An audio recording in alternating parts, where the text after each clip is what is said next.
Welcome back to Outdoor Adventure Training. My name is Mikey Bell, and today we're diving into a short and spicy 10-minute core-focused routine for hikers, backpackers, and mountaineers. It's often overlooked, but having a strong and stable core can be a game changer to improve your trail performance, whether it's carrying a heavy backpack or navigating steep and rugged trails. Having that core musculature developed will help improve your overall balance and proprioception on the trail. Now, of course, you're not going to build a strong and stable core in just 10 minutes, but this is a really good sample of some exercises that you can integrate into your own approach to training. And this is a great routine to tack on maybe after a training hike or one of our leg-focused workouts. I do want to take a brief moment to highlight our newest training program, the Basecamp program. This was built by popular demand and is much different than the rest of our training programs because it does not deliver that same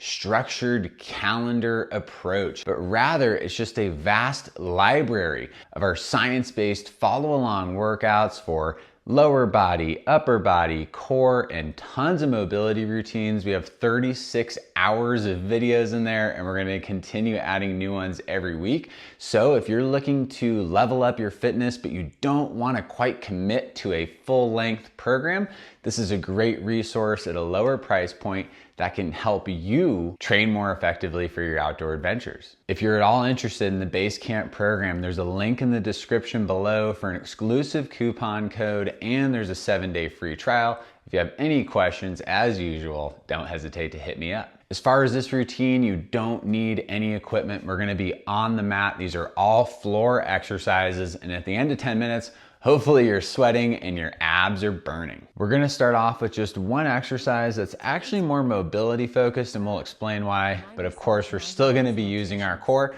We're starting with 90-90 hip rotations. So sitting on your hips, looking for a 90-degree angle and a 90-degree angle. And I'm gonna work on alternating, trying to drive some internal rotation while getting external rotation through the hips. Now, to make this just a little bit more core focused, you can try removing one hand, and you'll find just by doing that, you're gonna get a lot more core engagement. Doesn't really matter which hand.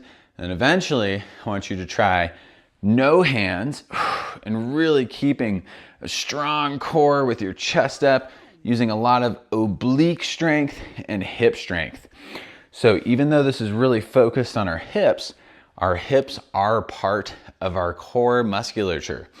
They help connect our spine and our pelvis to our extremities, which by definition would be part of our core.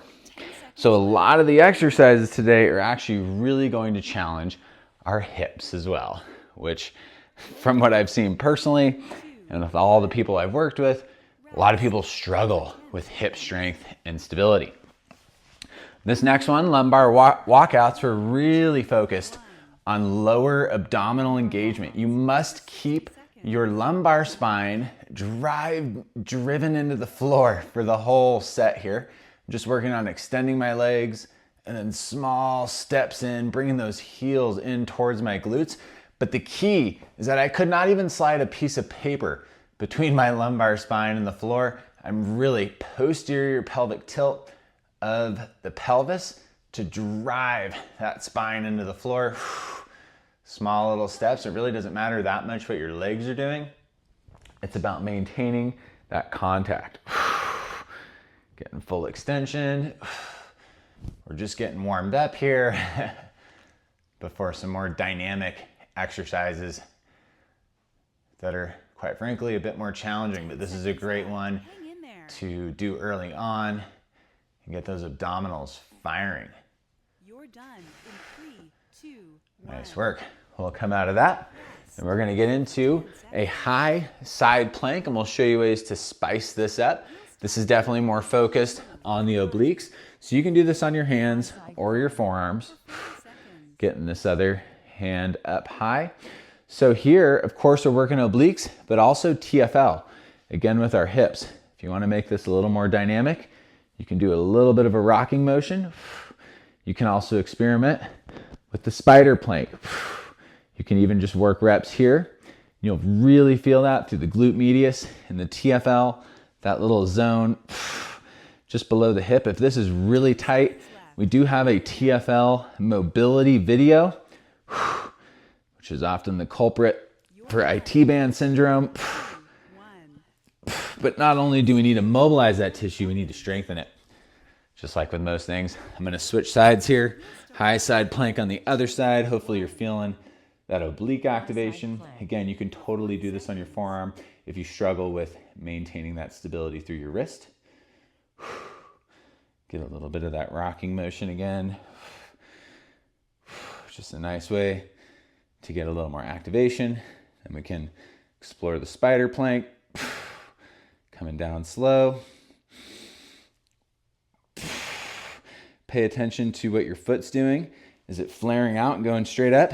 Try to keep it parallel to the floor.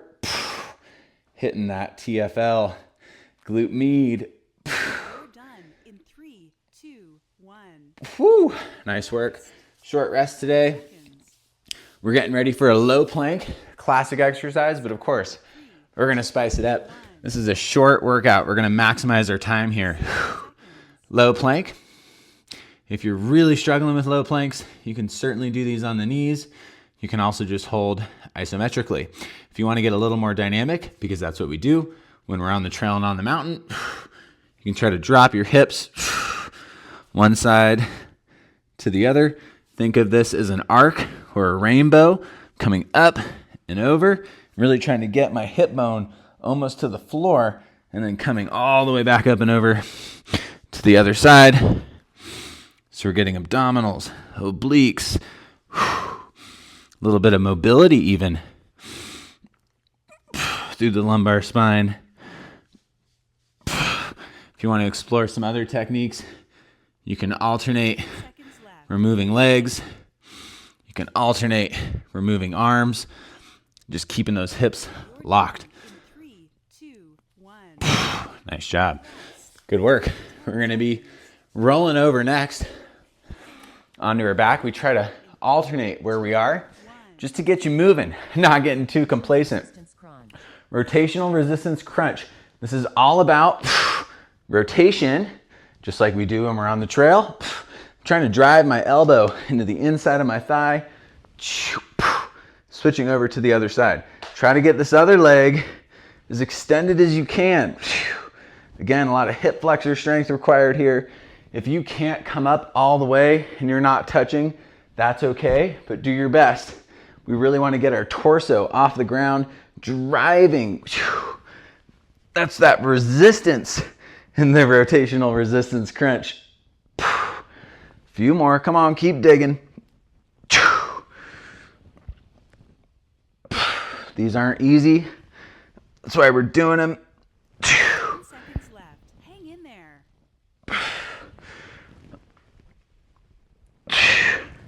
You're done in 3, 2, 1.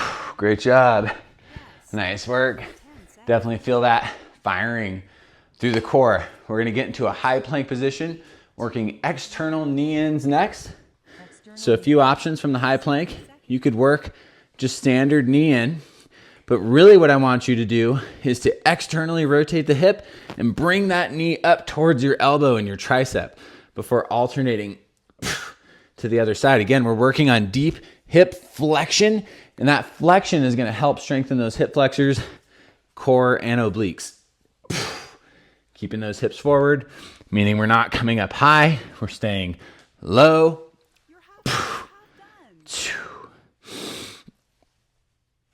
done. Keep digging. Woo, I'm feeling it. Did a long hike this morning. Not too long. Seconds left. Just 90 minutes. 1,800 feet of elevation gain. So following up here You're done. with some core work. 1. Ooh. Nice job. As promised, we'll be flipping it over. We'll start in Diagonal leg lifts.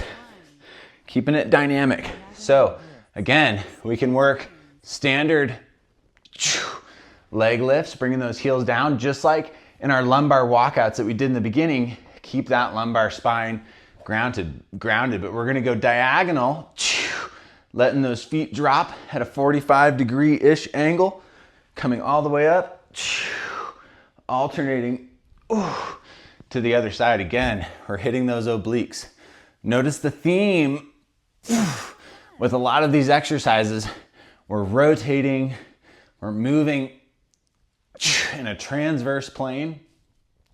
Even though hiking and mountaineering is oftentimes very linear, moving in a straight line, not always. And one of the best ways we can train for the trail is to keep things dynamic. You're done in 3, 2, 1. Rest. Woo! Nice job. Oh yeah. We're not going to be in a plank position for this one. We're going to be doing some V-sit bicycles, which again are going to challenge your hip flexors. V-sit bicycles, we're in the V-sit position, and we can just work here. Even right here, we're going to really challenge those hip flexors. But ideally, we're going to start to circulate these legs, getting full extension and deep hip flexion. I'm trying to go heel over the toe. Notice my hands are still on the ground. I'm not weighting them with much of my weight. Just working on big circles here.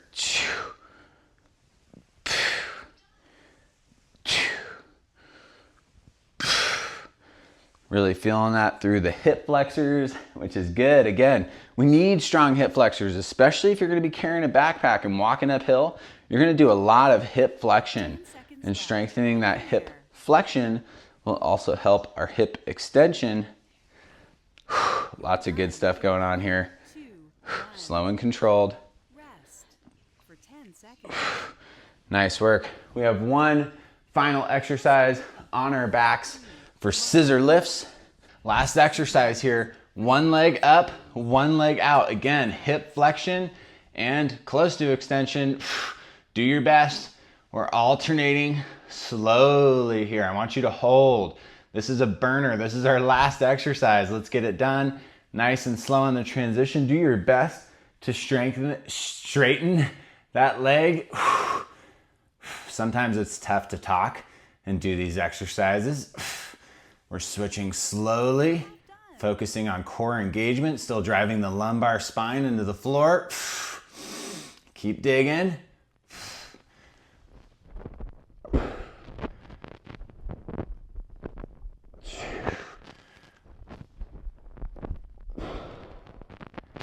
Try to extend that leg. Do your best. Come on, let's finish strong. A few more. You're done in 3, 2, 1. Great job for hanging in. Woo! Nice job. Good work. Way to get it done. Way to hang in there. Definitely not an easy routine despite it being super short. Hopefully you're feeling good core engagement.